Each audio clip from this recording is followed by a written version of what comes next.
Hello les matheux, dans cette vidéo je vous propose de retravailler la translation. Alors, prêt à devenir un expert? C'est parti!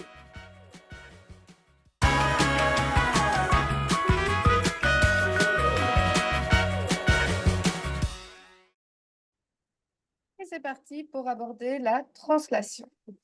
Alors, commençons tout d'abord par la carte d'identité de la translation. Type de transformation du plan, il s'agit d'une isométrie. Cela signifie qu'elle conserve les mesures. Alors, conserver les mesures, ça signifie qu'elle conserve la longueur des segments et l'amplitude des angles. Donc, après mouvement, la translation conserve les longueurs, conserve les amplitudes. Ensuite, son verbe d'action, glisser. Son élément caractéristique, un vecteur. Et on va y revenir justement sur ce que c'est un vecteur plus précisément. Et enfin, les mots-clés, même direction, même sens et même longueur. Donc, qu'est-ce qu'il faut retenir? La translation, c'est une isométrie qui fait glisser les figures via un vecteur. Et les mots qu'on doit entendre résonner dans sa tête quand on parle de translation, c'est même direction, même sens et même longueur. Alors, qu'est-ce qu'un vecteur plus particulièrement? Parce que le vecteur, c'est un objet mathématique, mais c'est aussi un objet qui est utilisé en sciences. Donc, tu le rencontreras également dans ton cours de sciences, notamment quand vous allez parler des forces. Alors, un vecteur, voici un exemple. Nous avons un vecteur AB. A est ce que nous appelons l'origine du vecteur. Donc, autrement dit, le vecteur nous montre comment un point doit glisser. Donc, vous devez visualiser ce point A qui va glisser jusqu'au point B. C'est pour ça que A est l'origine, c'est parce que c'est de là que va démarrer le glissement. Alors, au niveau notation, très simple, comme on va de A vers B, eh bien, on note AB avec une flèche au-dessus qui va de A vers B. Ensuite, un vecteur est caractérisé de trois façons. Donc, trois caractéristiques chez le vecteur, la direction, le sens et la longueur. C'est là que vous pouvez revoir vos mots-clés. Les mots-clés, finalement, ne font que réutiliser les caractéristiques du vecteur. Donc, même direction, la direction, c'est quoi? C'est la manière dont une droite est inclinée. On parle notamment de droites ayant la même direction quand ces droites sont parallèles. Ça peut être horizontal, ça peut être vertical, ça peut être oblique si j'y vais de manière grossière. Donc ici, nous avons une direction qui est plutôt oblique. Au niveau du sens, c'est la flèche qui nous l'indique. Et la flèche, elle nous dit quoi? Que le point A doit glisser vers le haut et vers la droite. Donc, on peut dire que le sens, grossièrement, c'est vers le haut à droite. Et enfin, la longueur. Bon, il suffit simplement de prendre une latte et de mesurer la longueur du segment AB, en tenant bien compte que le point B se trouve tout au bout de la flèche. Donc, c'est la flèche comprise. Ici, quand on mesure 6 cm. Donc, la longueur du vecteur est de 6 cm. Pour vous aider à comprendre pourquoi le vecteur est un élément essentiel pour pouvoir visualiser la translation que nous devons effectuer, je vous propose une petite animation. Alors, nous avons un vecteur ici qui est le vecteur AB, A qui est notre origine. Nous avons un gros point bleu pour le moment qui est sur cette origine. Et en fait, on va voir que ce gros point bleu va se déplacer sur le vecteur jusqu'à arriver à la fin, au bout de la flèche, sur le point B. Et donc, ce mouvement que le point bleu va réaliser sur ce vecteur, c'est concrètement le même parcours qu'une figure doit effectuer si elle réalise une translation de ce vecteur-là. Alors, je lance l'animation pour que vous puissiez bien le visualiser. Donc, on voit ce gros point bleu qui se déplace sur le vecteur en respectant donc bien sa direction, son sens et sa longueur. Voilà, il est arrivé en bout de parcours, en bout de chemin, en atterrissant sur le point B. Alors, cette translation, on peut aussi la visualiser sur une figure un petit peu plus complexe que le point. Ici, j'ai choisi un trapèze. Alors, le vecteur est différent. Nous avons un vecteur un petit peu plus grand au niveau de sa longueur et l'inclinaison est différente. Comme ça, vous voyez aussi que les vecteurs, ce n'est pas forcément les mêmes. Nous avons un trapèze de départ qui est pour le moment visualisé en bleu et nous avons déjà son image par cette translation qui est placée. Et donc, l'objectif, c'est de voir que le trapèze bleu va se déplacer exactement de la même façon que le gros point va se déplacer sur le vecteur. Je lance l'animation pour que vous puissiez les visualiser. Donc, on voit que le trapèze se déplace exactement comme le point bleu se déplace sur le vecteur, jusqu'à arriver en fin de parcours et donc se superposer complètement sur son trapèze image. Pour visualiser aussi le chemin qu'a parcouru chaque point, j'ai mis un petit segment ici en pointillé qui montre le parcours que chaque sommet du trapèze a réalisé.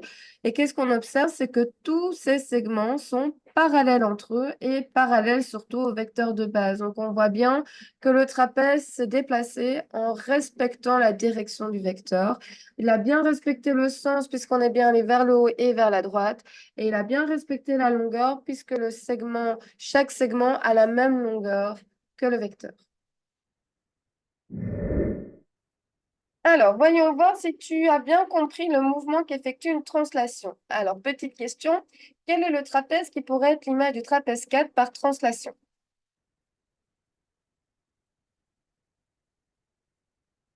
Eh oui, il s'agit du trapèze numéro 8. Ici, on a un glissement qui se fait de manière verticale et vers le bas.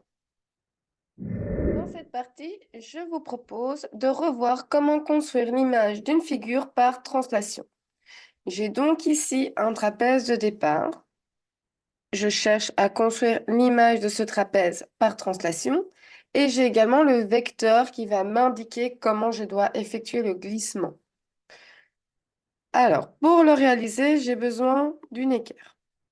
Première chose à faire, mesurer le vecteur. Hop. Donc ici, je mesure un vecteur donc de l'origine jusqu'à l'extrémité de la flèche. Nous mesurons 5,3 cm. Les mots-clés pour le vecteur, nous l'avons vu en début de vidéo, c'est même direction, même sens et même longueur. Donc pour respecter la direction, je vais devoir construire de manière à être parallèle au vecteur. Ensuite, pour le sens, je vais devoir m'arranger pour aller vers le bas et vers la droite, puisque la flèche de ce vecteur m'indique d'aller vers le bas et vers la droite. Et enfin, même longueur, comme le vecteur mesure 5,3 cm, je dois donc respecter cette longueur. Ainsi, pour construire l'image de ce trapèze, je vais construire l'image de chacun de ces sommets. Je vais ainsi placer le 0 sur le premier sommet, et je vais me mettre parallèle au vecteur. Voilà. Là, je vois que je suis parallèle grâce aux lignes de mon équerre qui m'indiquent les parallèles. Ensuite, je ne vais pas aller vers le haut, mais vers le bas, puisque le vecteur m'indique d'aller vers le bas et vers la droite. Et en allant vers le bas et vers la droite, je réalise un segment de 5,3 cm. Je fais la même chose avec le deuxième sommet. 0 placé sur le sommet, je suis bien parallèle au vecteur et je trace un segment de 5,3 cm. Hop, idem avec le troisième sommet. Alors, vous voyez que là, je commence à être un peu loin du vecteur de base, mais c'est pas grave parce que si je suis parallèle au vecteur, je suis également parallèle au tracé que j'ai fait précédemment. Donc, je peux utiliser ça pour ma construction. Voilà, 5,3. Et enfin, le quatrième sommet, je vais vers le bas et vers la droite en réalisant un parcours de 5,3 cm.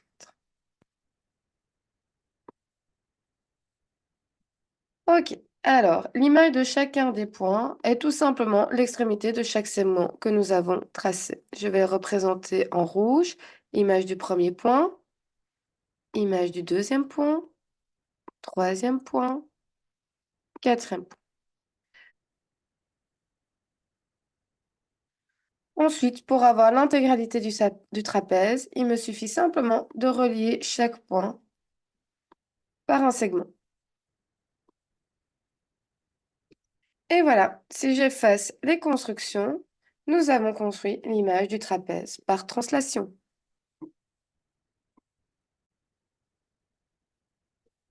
Alors, il est tout à fait possible également de réaliser la construction sans utiliser de mesure, mais en utilisant son compas.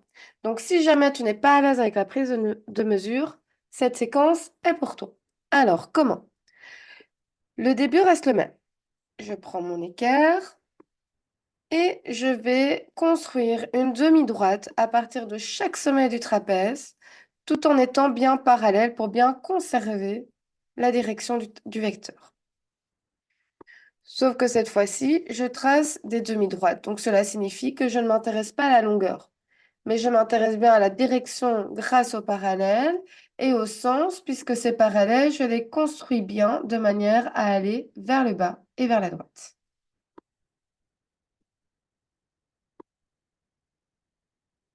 Hop, et voilà. Étape suivante, je prends mon compas.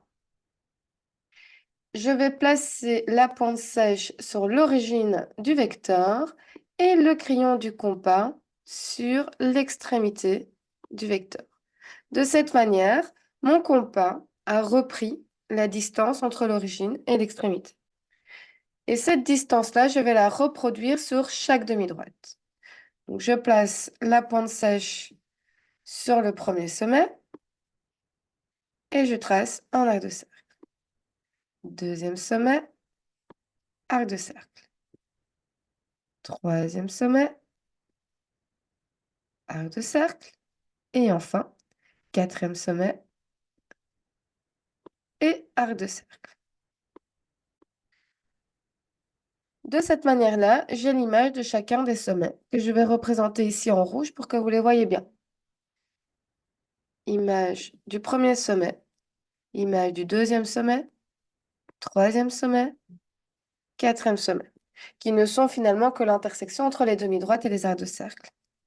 Et enfin, pour construire l'intégralité du trapèze, il me suffit simplement de relier chaque image pour avoir le trapèze complété. Et voilà, si j'efface les constructions, nous avons construit l'image du trapèze par translation.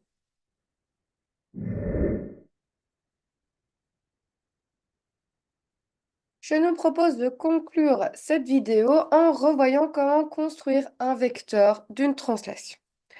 Par exemple, j'ai un trapèze de départ ainsi que son image par translation. Mais je n'ai pas le vecteur qui me permet de caractériser cette translation, de visualiser le glissement. Donc l'objectif ici, c'est de construire un vecteur. Alors, des vecteurs qui caractérisent une translation, il y en a une infinité.